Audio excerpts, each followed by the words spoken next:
Syro Malabar സഭ കുർബാന തർക്കത്തിൽ major arch ബിഷപ്പിനെതിരെ രൂക്ഷ വിമർശനവുമായി ഇരിഞ്ഞാലക്കുട രൂപതാ വൈദിക കൂട്ടായ്മ. ഏകീകൃത കുർബാന അടിച്ചേൽപ്പിക്കുന്ന സർക്കുലർ അംഗീകരിക്കാൻ കഴിയില്ല. ചങ്ങനാശ്ശേരി ലോബി എറണാകുളം അതിരൂപതയെ തകർക്കാൻ ശ്രമിക്കുന്നു. ഏകീകൃത കുർബാന അംഗീകരിക്കാത്ത വൈദികരെ സഭയിൽ നിന്ന് പുറത്താക്കുമെന്ന് പറയുന്നത് പൈശാചികം. ഇരിഞ്ഞാലക്കുട രൂപതയിലെ 89 വൈദികരാണ് പ്രതിഷേധക്കുറിപ്പിൽ ഒപ്പുവച്ചത്. വിശദാംശങ്ങൾ കൊച്ചിയിൽ നിന്ന് ആസിഫ് മുഹമ്മദ് നൽകും. ആസിഫ്, ഈ ഏകീകൃത കുർബാനയ്ക്കെതിരായിട്ടുള്ള പ്രതിഷേധം ശക്തമാവുകയാണ്. ആ ഘട്ടത്തിലാണ് ഇപ്പോൾ ഇങ്ങനെ ഒരു പ്രതിഷേധക്കുറിപ്പ് പുറത്തിറക്കിയിരിക്കുന്നത്. എന്തൊക്കെയാണ് ഈ പ്രതിഷേധക്കുറിപ്പിലുള്ളത്?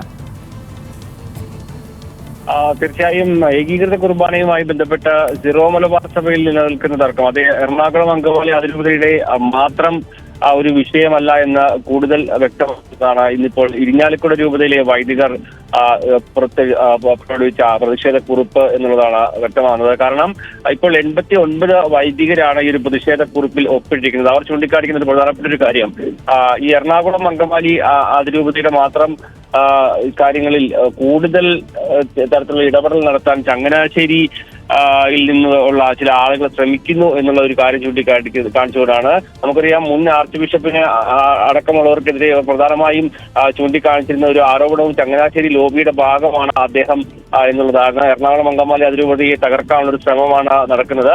അതോടൊപ്പം തന്നെ വിവിധ ആശയങ്ങൾ ഒരുമിച്ച് കൂടി രൂപപ്പെട്ട ഒരു സഭയെ അത് ഭിന്നിപ്പിന്റെ കൂടുതൽ ഭിന്നിപ്പിലേക്ക് എത്തിക്കുന്ന നിലപാടാണ് ആർച്ച് ബിഷപ്പ് അടക്കമുള്ളവർ ഇപ്പോൾ സ്വീകരിക്കുന്നത് എന്നുള്ളൊരു വിമർശനവും ഈ വൈദികർ ഇപ്പോൾ ചൂണ്ടിക്കാണിക്കുന്നുണ്ട്. ഏതായാലും ഏകീകൃത കുർബാന അംഗീകരിക്കാത്ത വൈദികരെ സഭയിൽ നിന്ന് പുറത്താക്കുമെന്ന് പറയുന്നത് അംഗീകരിക്കാനാവുന്ന നിലപാടല്ല. അതൊരു പൈശാചികമായ ഒരു നിലപാടാണ് എന്നുള്ള കാര്യവും ഈ ഒരു വൈദികർ ചൂണ്ടിക്കാണിക്കുന്നുണ്ട്.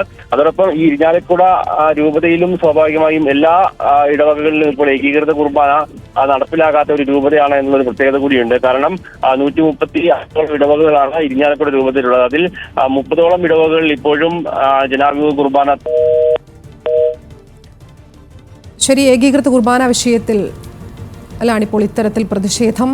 ബിഷപ്പിനെതിരെ രൂക്ഷ വിമർശനവുമായാണ് ഇരിഞ്ഞാലക്കുട രൂപതാ വൈദിക കൂട്ടായ്മ രംഗത്തെത്തിയിരിക്കുന്നത്. കുർബാന അടിച്ചേൽപ്പിക്കുന്ന സർക്കുലർ അംഗീകരിക്കാൻ കഴിയില്ല എന്നാണ് നിലപാട്. വിശദാംശങ്ങൾ നൽകുകയായിരുന്നു ആസിഫ് മുഹമ്മദ്.